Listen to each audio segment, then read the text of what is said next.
Bonjour à toutes, bonjour à tous. Donc, je vais vous présenter dans cette petite vidéo comment compléter un ferraillage réalisé avec les BIM Designers de Gretec avec des aciers natifs Revit, hein, c'est-à-dire comment ajouter des barres complémentaires, un ferraillage créé avec les BIM Designers, hein. Donc ici, on voit par exemple l'exemple de cette semelle.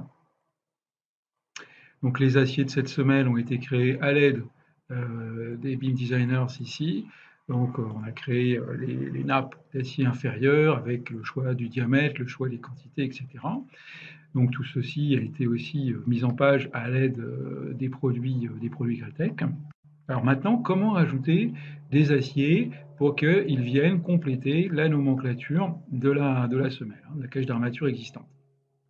Alors c'est très simple, eh bien on va créer les aciers avec Revit, en pur Revit ici, donc on va créer les armatures, par exemple dans cette vue, en disant la forme en U ici, donc je vais placer mon acier comme ceci, on peut choisir bien sûr son diamètre ici, hein, vous voyez, donc l'acier, une fois placé, bah, je vais aider quand même Revit à sa construction, on pourra le créer ici à l'aide, on va les tirer un petit peu à l'aide des poignées.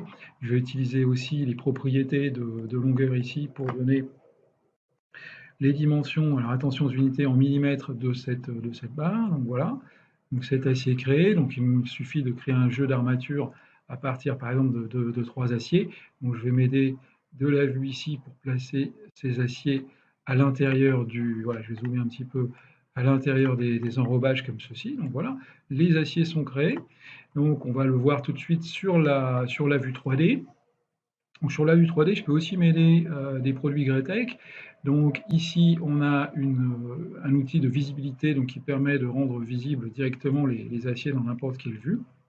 Donc avec bien sûr le rendu, avec le degré de finition que l'on souhaite. Donc par exemple ici, un niveau de détail élevé. Donc voilà, les aciers sont créés. Alors évidemment, au niveau de la mise en page, tout est maintenant tout est bien en place. Dans la nomenclature, on retrouve l'acier numéro 5 que l'on a créé.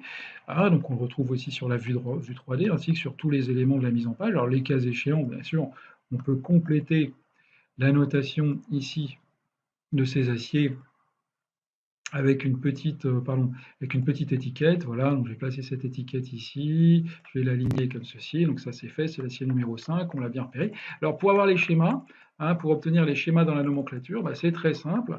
On va utiliser à nouveau les produits Gretec ici, donc Gretec Concrete, et donc je vais demander ici le schéma de façonnage ici pour l'ensemble des aciers inclus dans la cage d'armature, hein. J'ai terminé l'opération ici et de manière automatique, donc les schémas de nomenclature sont créés.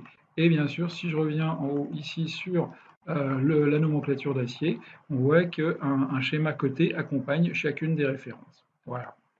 Donc on pourra aussi peut-être déplacer un petit peu, permettre de faire sa mise en page, voilà, pour avoir un dessin correct. Voilà, donc c'était comme ça.